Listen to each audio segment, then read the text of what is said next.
A struggling black single mom, wrongfully accused of stealing baby formula and humiliated in front of strangers, is left shattered by the cruel judgment of a store manager. What seemed like an ordinary trip for her baby's needs spirals into a moment that breaks her spirit, until an unexpected revelation shifts everything. Beneath the surface of her quiet strength lies a truth no one saw coming. Who really holds the power in this story? And what happens when the tables turn in the most dramatic way? This is a journey of justice, dignity, and a comeback that no one expected. The house was too quiet now. Tasha stood at the window, rocking her infant daughter in her arms as the late afternoon light spilled weakly across the floor. The nursery behind her was painted in soft pastels, decorated with love before everything changed. It should have been a room of joy and laughter, but now it echoed with silence and grief. Her husband, Malcolm, had died 3 months ago. A car accident. One moment he was on his way home from work. The next, a police officer stood at her door with solemn eyes and a folded paper in hand. She hadn't understood the words at first. "I'm sorry, fatal injuries didn't survive the impact." She remembered the numbness that followed, the cold that seeped into her bones and never truly left. Now, each day blurred into the next. Feedings, diapers, rocking the baby to sleep, trying to cry silently so she wouldn't wake the child. The weight of widowhood had settled on her chest, heavy and constant. Grief did not scream. It pressed quietly and endlessly. Malcolm had handled everything. The finances, the bills, the planning. He used to say, "You just take care of our baby, I'll handle the rest." And she had believed him because he always did. But now he was gone, and with him, all access to their accounts, savings, and stability. She had tried contacting his lawyer, left messages, emails, even handwritten notes. Nothing. No response. No closure. No funds. Just a bank account with dwindling numbers and a pile of unopened mail that she didn't have the strength to face. Still, she didn't fall apart. She couldn't. Her daughter needed her. So Tasha pressed forward, day by day, moment by moment. She clipped coupons, sold old clothes online, skipped meals to make formula last longer. Her pride, once untouched, began to wear thin, but her dignity remained intact. She never asked for handouts, never cried in public, never told neighbors how low things had really gotten. When they asked how she was doing, she smiled gently and said, "We're getting through it." No one saw the nights she sat by the crib, whispering apologies to her baby for not being able to give her more. Some mornings she couldn't tell whether the ache in her chest was grief or guilt. Maybe both. Still, she dressed each day, simple and clean.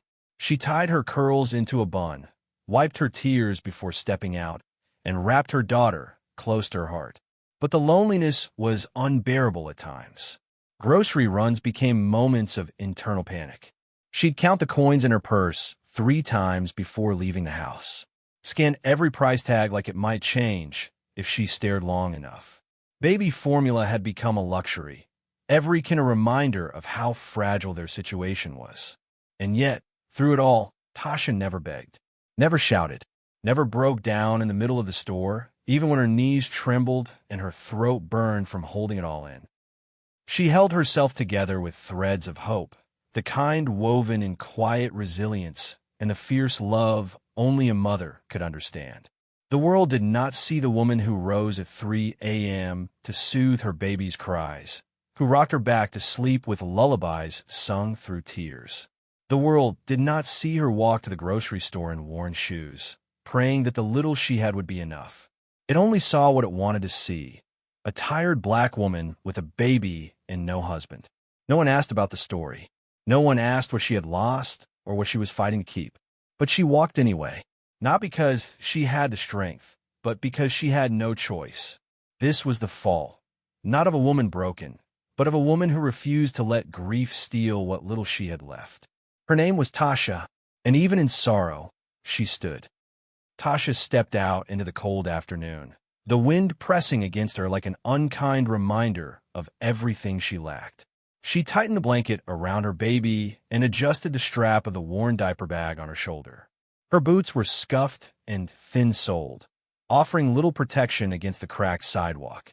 But she walked on, her arms aching, her mind weary. The local grocery store sat 2 blocks away. It wasn't the cheapest option, but it was close, and her daughter needed formula. She had stretched the last can as far as she could. There was no more to give. Inside the store, the warmth hit her like a wave, clashing with the chill she carried in her bones. The fluorescent lights buzzed overhead. Tasha moved quietly, her steps measured, her eyes low. She didn't want attention, just formula, just a moment of ease. She made her way to the baby aisle, clutching her daughter close, her tiny face peeking out from the blanket. The shelf was fully stocked. She grabbed the smallest can, the one that would just barely get them through the next few days. Cradling it in one arm and her baby in the other, she headed for the front. There were only a few customers ahead of her at the checkout lane. She waited her turn, gently bouncing her baby, whispering to her in a soft rhythm to keep her calm. Then it happened. "Hey, you, stop right there." The voice cracked across the store like a whip. Heads turned. Conversations died mid-sentence. Tasha looked up, startled. A tall man in a store manager's vest was storming toward her, eyes locked on the can of formula in her hand. "You think you're slick, huh?" he spat, pointing directly at her. "Trying to walk out without paying?" She blinked, stunned. I haven't even reached the register," she said, barely above a whisper. But he didn't hear her. Or maybe he didn't want to. "You people always pull this," he said louder, his voice rising with every word. "I've got cameras. I've seen you types before." Tasha's heart pounded. Customers were watching now, some pretending not to, others openly staring. Her baby stirred and began to cry. She tried again, her voice trembling. "I was going to pay. I was just—" "Don't lie," the manager barked, stepping closer. He yanked the can from her hand. "This is theft. You're banned from this store." The baby's cries turned to wails, loud and piercing. Tasha rocked her instinctively, swallowing the lump in her throat. The shame washed over her so quickly it felt like drowning. Her face burned, her body stiffened. She wasn't stealing. She wasn't. But no one stepped forward. No one said a word. 2 security guards arrived, summoned without explanation, and one of them took her by the arm, gently but firmly. "You'll need to leave," he said. Tasha didn't fight. What was the point? She clutched her crying baby tighter, lowered her head, and let them guide her out of the store. Her feet felt heavy. Her legs shook. The world outside was still gray, still cold, but now it felt cruel. As the door slid shut behind her, she stood on the sidewalk in silence, tears sliding down her cheeks. Her baby whimpered softly against her chest. She had come for something so small, something so basic, something a mother should never be shamed for needing. People passed by on the sidewalk. A few glanced her way. Most didn't. Tasha turned and began the slow walk home, empty-handed. She didn't cry out loud. She didn't scream. But something inside her, something sacred, cracked. It wasn't just about the formula. It was about how easily someone saw her and decided she was nothing more than a threat. How quickly dignity was stripped away in front of strangers. How easy it was to be dehumanized when no one stood up for you. She kept walking, her baby tucked close, her breath shallow in the cold. All she had wanted was to feed her child, and somehow that had been too much. The door remained locked. For days, Tasha didn't step outside. The curtains stayed drawn, casting shadows across the living room. The world beyond her windows continued spinning, indifferent to the quiet unraveling happening inside her home. She moved through the apartment like a ghost, tending to her daughter's needs on autopilot, changing diapers, warming bottles, rocking gently through the night. But the warmth in her touch was fading, dulled by something heavier than exhaustion. The glow in her eyes had dimmed completely. Tasha had known loneliness before, but this was something else. This was humiliation that seeped into her skin, shame that echoed in her ears. Every time she closed her eyes, she heard the store manager's voice, cruel and sharp. "I know your type." She felt the stares of strangers, saw the way no one defended her. Not one voice. That silence hurt most of all. It played in her mind like a loop, the moments leading up to the accusation and the ones that followed. The disbelief, the accusation, the shame. Over and over, until it wasn't just a memory, it was a part of her. She stopped checking the mailbox. She ignored her phone. The last of the groceries dwindled. She rationed everything, stretching formula as long as she could. Her stomach growled through the night, but she ignored it. The baby came first. Always. Still, some nights, she sat in the dark, her baby asleep in the crib beside her, and cried into her hands. Silent sobs that racked her shoulders, but made no sound. She didn't want to wake the baby. Didn't want her daughter to see her broken. Tasha had always believed in being strong. She'd been taught to endure. But what no one ever said was that strength without rest becomes a burden. That dignity, when constantly threatened, begins to crack. And now, she was cracking. She couldn't bear to leave the apartment. What if someone recognized her? What if someone had seen what happened? The thought of walking into another store, of standing in a line, of just being seen, it paralyzed her. The incident had not just taken her pride. It had taken her confidence, her voice.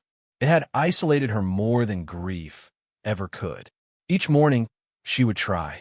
She'd rise early, wash her face, feed the baby.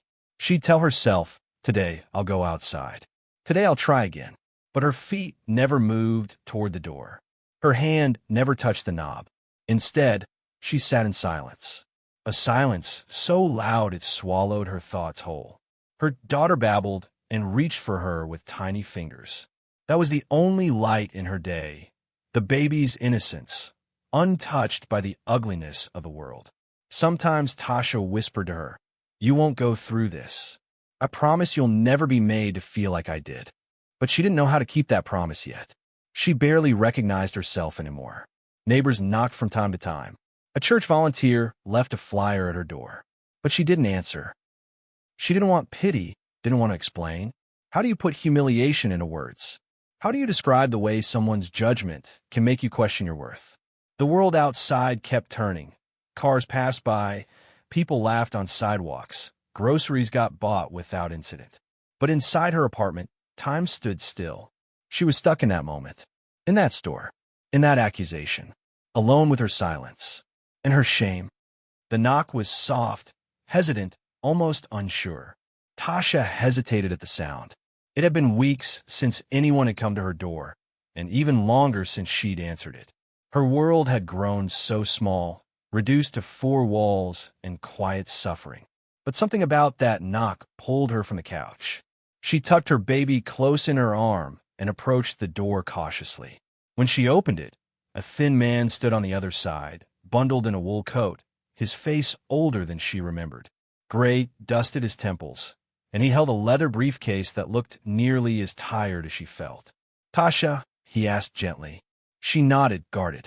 "I am Charles Ellis, Malcolm's attorney. I'm sorry for the long delay.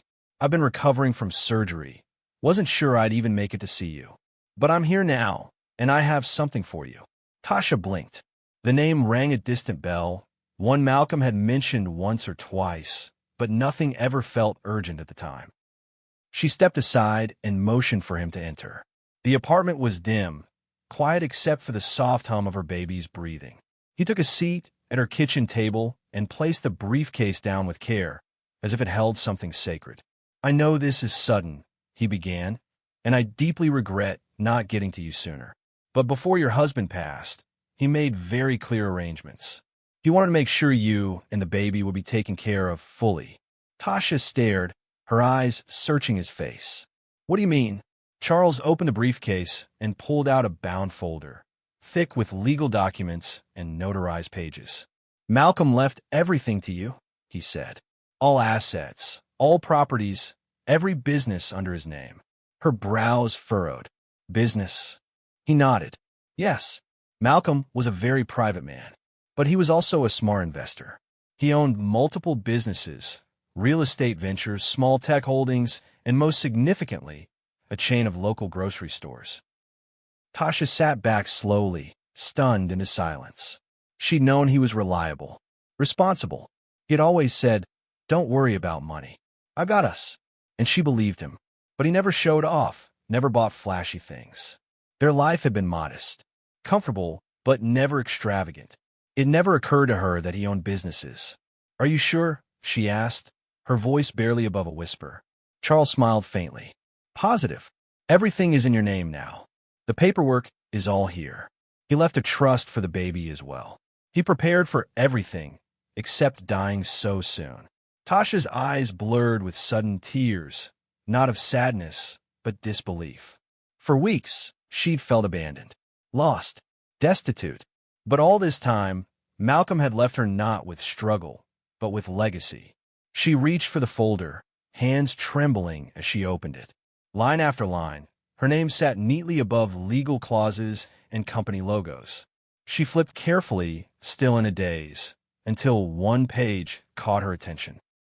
She froze. A store name. She knew it instantly. It was the same store. That store. The one where she had been humiliated, accused, thrown out like a criminal while holding her baby. The same store where her voice had been ignored, her humanity dismissed. Her breath caught in her throat. She ran her finger over the printed name, as if touching it would confirm it was real. Charles noticed her expression. "Is something wrong?" Tasha shook her head slowly, but her eyes were still locked on the name. "No," she said, voice hollow. "It's just, I've been there before." She didn't elaborate. She didn't need to. Her heart thudded with something new, something sharp and awakening. Not vengeance, not even anger. It was clarity. The silence that had buried her for weeks was beginning to crack. And through that crack, something powerful stirred. She closed the folder carefully, deliberately. "I think I need to take a walk," she murmured, half to herself. Because for the first time in weeks, she wasn't just a grieving widow or a humiliated mother. She was something else entirely. She was the rightful owner. Tasha stood before the mirror, adjusting the lapels of her cream blazer. Her curls were freshly styled, her makeup subtle but intentional, power worn with grace. A soft coo from the crib behind her reminded her of the little life she carried through all of it, the reason she stood upright today. This time, she walked with purpose. Her heels tapped steadily against the pavement, each step a quiet declaration. The baby formula store sat just ahead, its familiar glass doors reflecting the light, and for the first time in a long time, they did not intimidate her. She passed through them like a breeze. The cashier, who had seen her before but likely never really looked, blinked in surprise at her polished appearance. The security guard near the front shifted uneasily, unsure why the air felt different. Tasha didn't stop. "I'd like to speak to the manager," she said with calm authority. The cashier picked up the phone immediately, her tone tight. One moment, ma'am." Minutes later, the store manager emerged from the back. The same man, broad-shouldered, still smug in his posture, still scanning people as though he could size them up in seconds. He didn't recognize her. "Can I help you?" he asked, disinterested. "You can take me to your office," Tasha replied, eyes steady. He raised an eyebrow. "Are you with corporate?" "Something like that." He shrugged and led her through a narrow hallway and into his office. The desk was cluttered, a monitor blinking with store footage behind him. He motioned toward a chair. "No need," she said. She remained standing. He sat with a grunt, starting to reach for a notepad. "All right, what's this about?" She pulled out the manila folder and placed it directly in front of him. "I believe you'll want to read this." His eyes flicked to the paperwork, irritation turning to confusion. He scanned the documents, flipping from page to page. His shoulders stiffened, his brow furrowed. When he looked up, his face was pale. This can't be right." "It's right," Tasha said softly. "I'm a new owner of this store." He opened his mouth, trying to form a sentence, but she continued. "And I'm also the woman you accused of stealing baby formula." His jaw slackened, recognition dawning like a slap to the face. The memory flashed in his eyes. The woman in the simple dress, the crying baby, the shouting, the looks. He stammered. I didn't know." "You didn't care to know," she interrupted. "You didn't ask. You didn't pause. You decided I wasn't worth the courtesy of listening." The room was silent, except for the soft buzz of the computer behind him. He stood up suddenly, hands trembling. "Miss, Mom, I'm sorry." I didn't mean to. It was a misunderstanding. Please, let's not. This wasn't just about me, Tasha said, her voice calm but firm. This store has a pattern. I've reviewed the internal records, the complaints, the incident reports. You've treated others like you treated me, especially people who look like me. His lips moved again, a desperate search for the right thing to say. I was just doing my job, he finally offered. No, she replied, her expression unwavering. You were doing what you thought you had the right to do. Judge, humiliate, and discard people who didn't fit your idea of who belongs here. He slumped slightly, the weight of his actions finally visible on his face. I'm sorry, he said again, smaller now. Tasha took a deep breath and reached in her bag, pulling out a second envelope. You're dismissed, effective immediately. His eyes widened. You're firing me? Yes, she said. You can clear your desk today. HR will follow up with formal documentation. She turned to leave, but paused at the door, glancing back over her shoulder. This store deserves better, and so does this community. She walked out without another word, her back straight, her presence undeniable. She wasn't here for revenge. She was here for change. The press release was brief, professional, and decisive. Effective immediately, the store will undergo a full rebranding process under new ownership. Our mission is to create a space rooted in equity, dignity, and respect for all. Every person, regardless of race, background, or appearance, deserves to shop without fear or judgment. Tasha's name sat at the bottom, not hidden, not understated, owner and executive director. Within a week, the changes began. The first step was leadership. A new general manager was brought in, a woman with years of experience and a passion for inclusive retail practices. Her first day began with a long, transparent meeting where every employee was told the truth, that this store had failed people, that it had contributed to harm, and that from this point forward, that would not be tolerated. Tasha attended the meeting in person, seated at the head of the room with her daughter resting quietly in her lap. She didn't need to speak much. Her presence alone said enough. The old policies were stripped down. Cameras weren't going anywhere, but their use would now be monitored and justified, not weaponized. Staff were required to attend training in cultural sensitivity and unconscious bias, not as a checkbox, but as a commitment. There were uncomfortable conversations. There were long pauses and tight faces. But there were also moments of understanding. Tasha moved quietly between the meetings and renovations. Shelves were rearranged to increase accessibility. Flyers and posters were replaced with community board announcements and inclusive imagery. New hires reflected the neighborhood, diverse, welcoming, and trained with compassion. The baby formula aisle, once a painful memory, became one of the store's most thoughtfully designed spaces. Chairs were placed nearby for parents needing a moment to rest.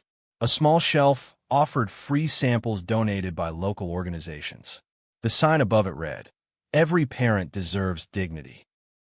A soft breeze fluttered the new banner on the storefront 2 months later. It now reads simply, Unity Market. Opening day of the rebranded store brought a small crowd. Curious customers stepped in with cautious hope. Some were familiar faces, neighbors who had seen Tasha walking with her baby on quieter days, unaware of the weight she carried. Others were new, drawn in by word of mouth and the store's transformation. Tasha stood outside that morning in a cream blouse and navy slacks, her daughter perched on her hip, her curls tied back neatly. There was no ribbon cutting, no podium, just her, arms full of purpose and peace. She greeted customers herself, smiling gently, nodding at old employees who had chosen to stay and grow. The energy inside the store was different now. You could feel it in the way employees offered help without suspicion, and how they spoke to customers with care. No rusing, no profiling, just service as it should be. There was a moment later in the day when she stood alone in the center of the store, her daughter now asleep in a sling against her chest. She looked around slowly, the aisles now wide and well lit. The space once filled with shame now reclaimed by grace. Her heels tapped lightly as she walked the same aisle she had once been shoved out of. This time, There were no eyes watching with contempt, no voices rising to accuse. She picked up a can of baby formula, just like the one from that day.